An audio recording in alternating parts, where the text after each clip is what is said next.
तो hey guys, welcome back to my channel man on 10R पे। तो आज हम आ गए हैं एक नई वीडियो और एक नई टॉपिक के साथ। तो आज हम बात करने वाले हैं फार्मूला 1 रेसिंग स्पोर्ट्स के बारे में। फार्मूला 1 रेसिंग जो एक ऐसा स्पोर्ट्स है रिसेंटली टाइम में पॉपुलैरिटी बढ़ चुकी है, लेकिन ये दुनिया की सबसे डेंजरस स्पोर्ट्स में से एक है। ये F1 की गाड़ियाँ ड्राइव करते वक्त ड्राइवर की तापमान आमतौर पर 45 डिग्री के सेल्सियस के आसपास होती है, जो कि 60 डिग्री सेल्सियस तक भी जा सकता है।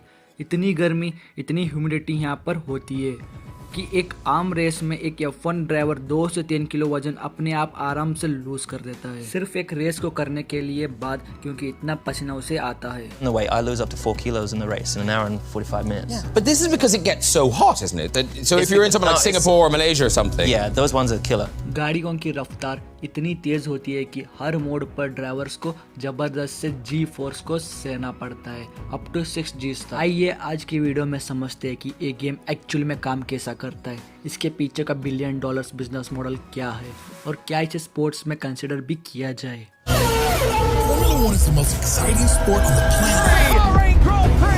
F1 is all about pushing the limits of speed, science, and nerves. For the first time, we go green in Hyderabad. Formula 1 racing into Miami for the first the time. hottest ticket in town. The pinnacle of speed, skill, and lightning.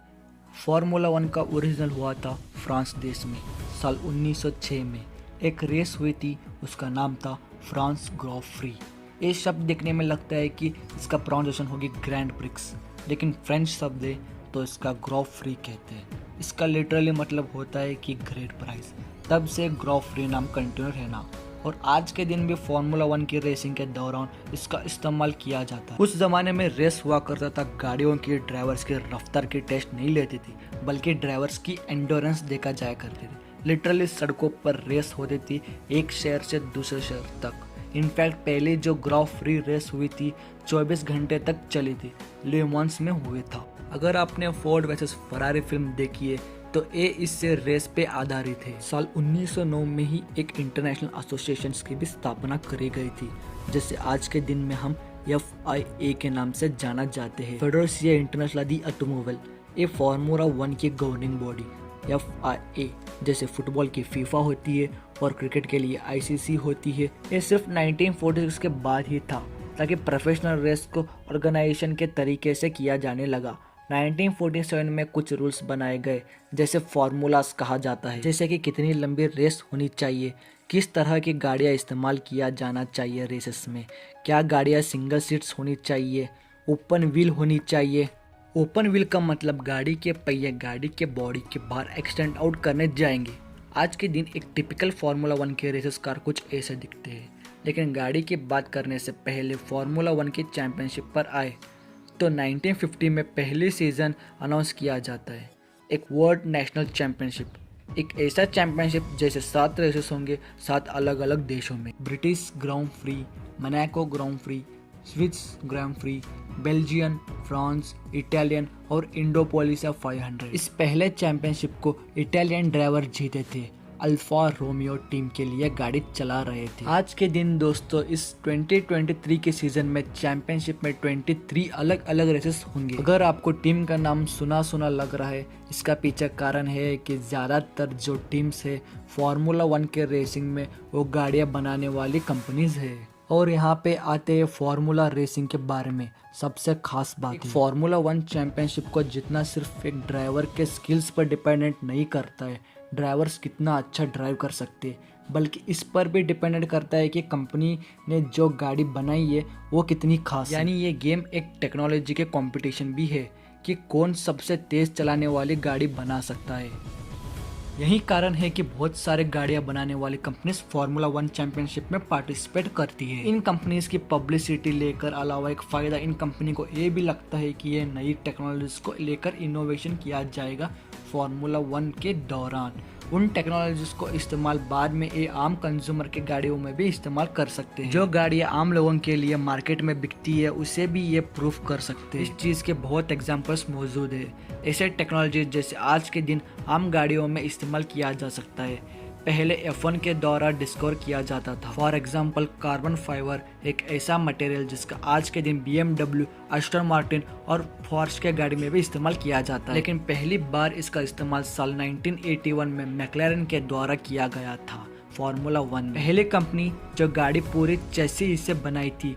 ये material महंगा था लेकिन हल्का था, fuel efficiency से improve होती थी। ऐसे ही कुछ और टेक्नोलॉजीज के एग्जांपल से हाइब्रिड पावर ट्रेन या व्हील बटन्स का इस्तेमाल किया जा रहा। इस कंपटीशन के रूल्स फोर्स कर रहे थे कंपनी को छोटी से छोटी चीज इनोवेट करना पड़ता ताकि गाड़ी को तेज से तेज बना जा सके। अभी तक का world record for fastest speed है 372.5 किलोमीटर पर आवर। एक एक्चुअल रेस के दौरान मैक्सिको में जो हुई थी साल 2016 में वॉल्टेरिया बॉटम्स इन स्पीड रिकॉर्ड को होल्ड करते हैं। लेकिन एक एक्चुअल रेस से बाहर बात करी जाए तो एक F1 की गाड़ी की फुल पोटेंशियल देखी गई थी साल 2005 में, जब होंडा की टीम में 397.7 किलोमीटर पर आवर की स्पीड अचीव करी। ये सिर्फ रिकॉर्ड टेस्ट करने के पर्पज से किया गया था। एक बड़ी स्पेशल जगह पे स्पीड टेस्ट हुआ, बोनेविला सॉल्ट फ्लैट्स, एक सूखा हुआ लेक जहां पर किलोमीटर्स दूर तक सिर्फ प्लेन फील्ड इस तरह के था। लेकिन आमतौर के फार्मूला 1 की गाड़ियां में स्पीड इतनी तेज होती है कि एक एरोप्लेन की टेक ऑफ की स्पीड से ज्यादा तेज होती है। जो एक बड़ा एरोप्लेन टेक ऑफ करते तो उसकी speed around 250 kilometre per hour होती है।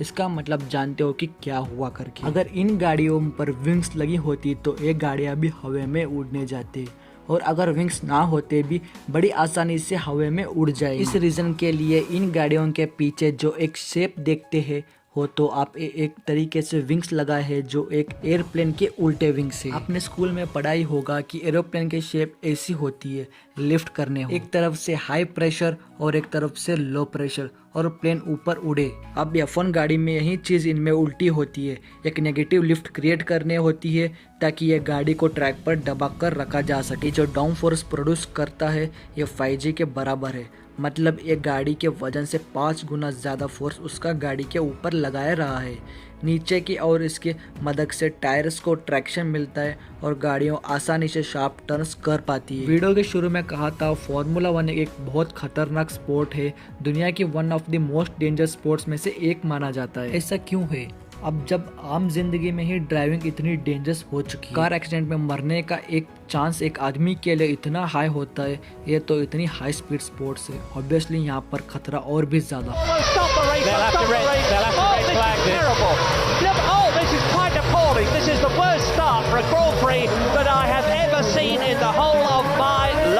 टोटल में 52 ड्राइवर्स एक्सीडेंट में मारे जा चुके हैं जब से फार्मूला 1 रेसिंग शुरू हुई थी। सबसे फेमस एक्सीडेंट था 3 टाइम चैंपियनशिप आयरथन सीना की डेथ साल 1994 में। साल 1970 में कुछ ऐसा भी हुआ था, एक ड्राइवर की डेथ हो गई और उसके डेथ के बाद उसे चैंपियनशिप अवार्ड भी दी गई। हुआ था हॉस्टन ड्राइवर जॉसन रेड के साथ। ड्राइवर्स और इनकी डेथ के बाद कुछ मिले। अब क्योंकि गाड़ी के बनावट यहाँ पर बहुत इंपॉर्टेंट रोल प्ले करती है, शायद कुछ लोग आर्ग्यू करते हैं कि ड्राइवर्स के स्किल से ज़्यादा एक गाड़ी की कंस्ट्रक्शन ज़्यादा इम्पोर्टेंट है रेस जीतने में। तो आखिर ऐसा होता है कि जो बेस्ट ड्राइवर्स होते हैं वो इतने ज़्यादा चैंपियनशिप नहीं जीते रहते हैं। फॉर एग्जांपल कोई F1 फैंस का मानना है कि F1 के इतिहास में फर्नांडो अलोंसो का अभी तक के बेस्ट ड्राइवर है। अगर टेक्निक से देखा जाए तो लेकिन उन्होंने सिर्फ 2 चैंपियनशिप जीती है, साल 2005 और 2006 में रेनॉल्ट के साथ। अब क्योंकि गाड़ी की कंस्ट्रक्शन इतना इम्पोर्टेंट रोल निभाती है इस गेम में, तो इसका मतलब ये हुआ कि यहाँ पर एक पैसे का बहुत बड़ा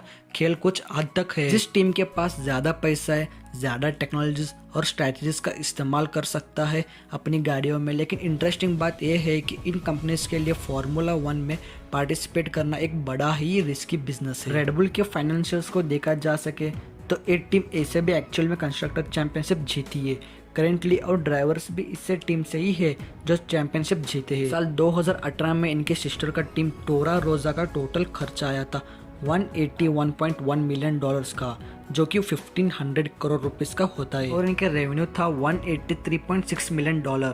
यानी कि जो कमा रहे हैं और जो पैसा खर्चा कर रहे हैं इसमें बहुत छोटा सा डिफरेंस है। प्रॉफिट ओनली $1.8 मिलियन का था, सिर्फ 15 करोड़ का प्रॉफिट टैक्सेस के बाद। ये बहुत कम प्रॉफिट होता है अगर ये देखो कि कितना पैसा यहाँ पे खर्चा किया जा सका है। और ये टीम में टॉप लेवल की टीम है। इन कंपनीज का बस ये मानना है कि ये जो रिटर्न ऑन इन्वेस्टमेंट मिलेगा वो और सोर्सेज से ज़्यादा बेहतर मिलेगा, जैसे कि पब्लिसिटी हो गई या फिर टेक्नोलॉजी के मामले में प्रोग्रेस देखने को मिलेगा। साल 2022 में FIA एक्चुअली में एक बजट कैप लगाया गया था $140 मिलियन का, यानी कि हर टीम इससे ज़्यादा का पैसा खर्चा नहीं कर सकती ताकि मुकाबला और बराबरी का हो। साल 2023 में यानी इस साल इस कैपिटल को और कम कर दिया गया था $135 मिलियन को। ड्राइवर्स को जो सैलरी दी जाती है वो टीम्स के द्वारा ही दी जाती है, लेकिन वो बजट कैप रिस्ट्रिक्शंस के बाद है, तो कोई लिमिट नहीं रहता है कोई टीम कितनी सैलरी दे सकता है। इसका मतलब ये हुआ कि बाकी सारे स्पोर्ट्स में जैसे हमें देखने को मिलता है ड्राइवर्स की सैलरी में तो बहुत बड़ी इनइक्वालिटी। जो प्रीमियम ड्राइवर है, जो टॉप लेवल के ड्राइवर्स, उन्हें कहीं ज़्यादा और सैलरी दी जाती है बाकी लोगों के कंपैरिजन में, जैसे कि मैक्स वर्स्टैपेन जो कि पिछले 2 साल से ड्राइवर चैंपियन रहे हैं। पिछले साल एस्टिमेटेड किया गया कि इन्हें $60 मिलियन दिया गया साल भर के लिए। इस कंपेयर के मिक सचमैच को सैलरी से जितना सिर्फ $1 मिलियन मिले थे सेम ईयर के लिए। ऑब्वियसली सैलरी कई सारी पर डिपेंड करता है, ड्राइवर्स के सक्सेस के अलावा इस पे भी डिपेंड्स करता है कि जिस टीम से ड्राइवर खेल रहा है वो किस लेवल की टीम है, उस टीम के पास कितना पैसा है। मिक सचमार्चर रेस करते हास टीम के लिए जो अभी तक ग्रो कर रही है और इतनी बड़ी टीम भी है। तो आज के लिए बस इतना ही। अगर आपको इसका पार्ट 2 चाहिए तो मेरे को कमेंट सेक्शन में कमेंट कर देना। इसका पार्ट 2 में बहुत इंटरेस्टिंग स्टोरीज है, जैसे कि इंडिया के फार्मूला 1 के बारे में भी इसमें स्टोरीज है। अगर आपको ये वीडियो अच्छा लगा तो ही आप इस वीडियो को लाइक और सब्सक्राइब कर देना, नहीं तो चलेगा, इट्स ओके। तो तब तक के लिए मिलते हैं एक नई वीडियो एक नई टॉपिक के साथ।